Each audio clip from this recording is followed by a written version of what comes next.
So guys finally আমরা মেলার সামনে এসে পৌঁছে যাই, আর আমাদের এলিয়েন দুটো আলাদাই সোয়াগ নিয়ে চলছিল। এখানে এসে দেখি এত ভিড়। আমি জানি ওরা কোনো রকম খবর পেয়েছে যে আমি আসবো, তাই চলে এসছে। তাই আমি মাস্কটা পরে নিলাম যাতে কেউ আমাকে চিনতে না পারে। সো গাইস মাস্ক পরে বেরিয়ে গেলাম ঘুরু ঘুরু করতে। এখন আর কেউ চিনতে পারছে না, দারুণ ব্যাপার। সো গাইস মেলাটা ছিল অনেক ছোট, কিছুক্ষণের মধ্যেই ঘুরে শেষ হয়ে গেল। এই মাস্ক পরে আমার দম বন্ধ হয়েছিল, তাই একবার মাস্কটা খুলেই দিলাম। মাস্ক খুলতেই দেখি এত হ্যান্ডসাম আমি।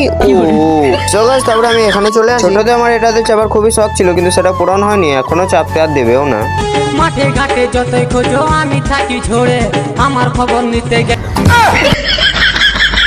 তো গাইস তারপরে খিদে লেগে যায়, তাই খাবার দোকানের সামনে চলে এলাম। ভাবছিলাম কি খাবার, ভাবা শেষ হলে আমরা বসে যাই অর্ডার দিয়ে। তো অর্ডার দেওয়ার কিছুক্ষণের মধ্যে আমাদের খাবার চলে আসে। আর গাইস আমরা ফটাফট খাওয়া দাওয়া কমপ্লিট করে আমরা চলে যাই এখন বোর্ডের সামনে। আর দাদি দাদুকে দেখে চলে যাই আমরা পানের দোকানে। পানের দাম শুনে আমার বন্ধু জবাব দিয়ে দেয় যে আর খাবো না। ফটাফট মেলা থেকে বেরিয়ে যাই আমরা, ফটাফট চলে আসি মলে। আর মলের ভিতর থেকে আমার পছন্দ করা টি শার্টটা খুঁজতে লেগে যাই, কিন্তু গাইস না পাওয়ায় আমি ড্রেসিং রুমে চলে যাই। হ্যাঁ আমি কিছু নিই বা না নিই, আমি ছবি তুলে যাই। গাইস মাস্কটা লাগিয়ে খারাপ লাগছিল, তাই মাস্কটা খুলে দিলাম। আর দরজাটা খুব ডিস্টার্ব করছিল, তাও লাগিয়ে দিলাম। So guys photo shooting complete করে বেরিয়ে গেলাম, কারণ পেলাম না। তারপরে গাইস আমরা আমাদের নিনজা থার্ডে চেপে যাই বাড়ি যাওয়ার জন্য। সো গাইস আমি বাড়ি যাই, তোমরা এরকমই আরো ইন্টারেস্টিং মিনি ব্লগ দেখার জন্য ফলো সাবস্ক্রাইব করে নাও। টাটা।